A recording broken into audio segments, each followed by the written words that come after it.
Hey, welcome back to Bridges. My guests this morning are Larry Sykes, who is a candidate for City Council, and Dr. Steve Steele, who is a candidate for re-election to that same body. They're talking to you this morning about the things that they think need to happen in order to turn the city around. And when we went to break, gentlemen, we talked about the approach for a global strategy to economic development, prompted Mr. Sykes by your idea of that being absolutely critical, it sounded like you were saying, essential to changing the economics of the city. We have a young lady, Anita Lopez, running for mayor, who said that she really wouldn't focus on a global strategy if she were elected in her early years in that body. How would you all manage that, with both of you supporting just that, the need for a global strategy? Well, I mean, I think on one hand, obviously you need to make sure that the people that the people who have invested in Toledo, that are helping to support the economic situation of the city now and into the future, need to have that support. I think there are a lot of organizations that are currently doing that. As I mentioned before, the Regional Growth Partnership, the Port Authority, et cetera, are helping to support local initiatives. On the other hand, you can't bury your head in the sand. I mean, we live in an extremely globalized economy. I mean, with information being able to go around the world within seconds, you have to be able to think of ways to help partner with entities around the world. Now, I don't think that can be scattershot. I don't think you just say, well, let's see, let's just go over to China. Yeah, it has to be strategic. It has to be strategic. You need a plan with some real measurable outcomes. So when you're thinking about, as Mr. Sykes said, when you're thinking about what are our current assets, so currently we have this world-class zoo, as he mentioned. We have a world-class university. having those kinds of institutions partner and thinking about that from a strategic perspective, I think would help. That's true, and the University of Toledo has a strategy in China, yes, actually, absolutely. That's quite effective. Absolutely. Mr. Sykes, what would you do? And I want to move to crime. Mine would be a little different. Okay. I would look at the global workforce and figure out what took all those jobs over there. How do we bring those jobs back? How do we get our jobs back from Trinidad? How do we get our jobs back from China? How do we get our jobs back from Japan and all those foreign countries that are making the iPads, making the tennis shoes and the TVs and things? Bring that, look at that. I'd look at that and said, we can do it here. This is America. We can do it better than anybody else. Wow, I like that. You want to say that again? This is America. We can do it better than anybody else. That's from Mr. Sykes. Okay. All right, I want to talk about crime. You're going to lay out your crime strategy next week. And really interesting articles this week in the Blade around the gang map. They have it. The city's no longer protesting obtaining the Blade map. Obviously, they have it. There's no reason to fight it at this point. Moot. That's right. It's a moot point at this point. Your approach to crime, you have a plan. Well, one of the things... You can reveal it here first on Bridges. Yeah. The whole nation will hear about it. Yeah. All right. My plan is to go back to what we did before in the public housing, and that is one strike and you're out. We have to be hard on crime, and especially with these gang activities. We cannot tolerate that anymore. As I stated before, our children have more guns than they do homework, and this is a detractor, and people want to come here because of all the shootings.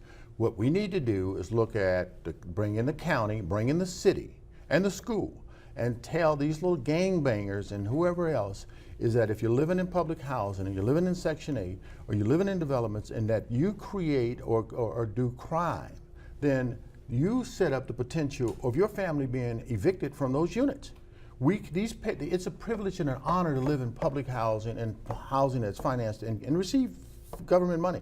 And if you can't do the right thing and create crime, now people are going to say, oh, you targeting the inner city, you targeting African American. I'm targeting criminals. So how does that work then?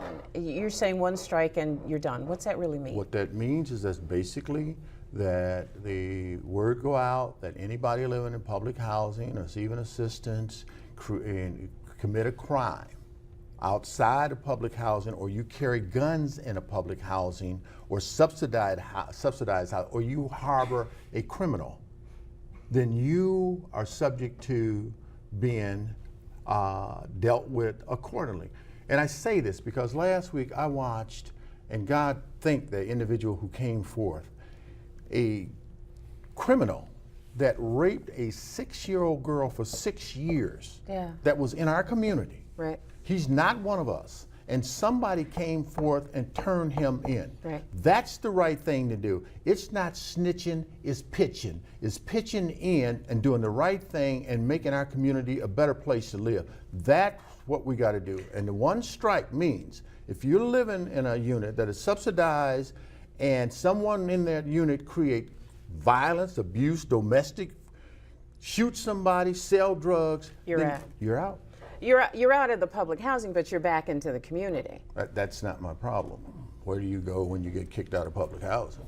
You have to As an be elected hard, official who's focusing on crime, that's not your problem? but it makes people do the right thing. It has worked. It has worked. Understand that in public housing. Because people will not allow people that's doing crime to come into their homes. You don't want you're a right. criminal You're in your right. home. You're right about that. But but I live on the edge of the north side. Mm-hmm. I live in an area that is always in the Toledo Blade on Thursday, and they're where the crime is map. And while I appreciate that approach, what about the crime in my neighborhood, Mr. Steele? Well, One of the biggest things that I've focused on in my time on council has been developing appropriate activities for youth. I mean, to my mind, one of the most important things is to, if kids have a vision of where they want to go and they think they have something to lose by doing inappropriate activities, then I think they're less likely to do those inappropriate activities. So, it's one thing, for example, to have a tennis court in a park, but if a kid doesn't have a tennis racket, has no clue, what do you do at With a tennis it, court? right. What do you do? Then they're not going to go use that court. However, you've got the Ethel Parker Tennis Camp, which brings kids who wouldn't normally have any clue how to play tennis, and she gets dozens, hundreds of kids out to teach them how to play tennis. That way, they have a vision for their future, and they're thinking about if I go over there and do what those kids are doing, I might lose everything that I'm thinking about. Yeah, for the I know, future. but for some reason I think it's just a little bit more complicated than that, and I might be wrong. But I'm thinking it's something I heard you say, Mr. Sykes, a long time ago. Is that we need to, if we're going to address this crime effectively, we need to get these kids before they get into school. I've heard you say that. We need to certainly take a look at the issues that these kids are raised with, that are significant issues, the issues of poverty, the issues of lack of engagement in education. So while I think that's really great, and I really like your approach too to public housing, I just think the issue is bigger. Well, it is bigger, and let me just tell you that, because this just doesn't. Once they see that we're serious and hard on crime, and you say in your neighborhood, the people in your neighborhood for the most part are not creating the problem. It's these gang members coming from various sections and trying to recruit them or over in that area because you have something they want. So when we isolate this and say, I don't care what part of the city you're in, if you live there or if you don't live there, and you're over there creating crime, there's a punishment for that. And I hate to say this, but there's in Steubenville, these kids that took advantage of that young girl, the judge was hard on them. They're going to label those kids as sexual predators. There's two boys that raped the girls. Do you know what that does to their life? To their lives. Kids don't believe that there is accountability and responsibility for their actions. And they need to, yes. I think, so basically, if you combine these two approaches, we're talking about a carrot and a stick approach. Right. And I think what you're talking about, which I would absolutely agree with, and what I hear you saying is a kind of wraparound approach also, so that there's services, so that that there's recreation, as I was saying, there's health care, there's the potential for a job, and if you're given all that and you still don't want to take advantage of it, then there will be accountability for it. Yeah, you're absolutely Just right. last but not least, yeah, what 2 minutes we got left? That Moody Manor situation, they were bad, and when the judge said 40 years, that kid lost. Cried. Absolutely. He lost it. That's right. It's real world out here, guys. It absolutely is. Okay, yes or no? Gang problem in Toledo? Yes. Gang problem in Toledo? We have a problem with our youth. Now, when you talk about gangs, yes it's or a no? problem. Yes. We have a problem with. All right. We have a problem. That's a yes. We have a serious problem. All right. We do. Do we think that? Do you think that the Blade gang map was helpful to be released? Yes or no, Larry? No. No, Steve?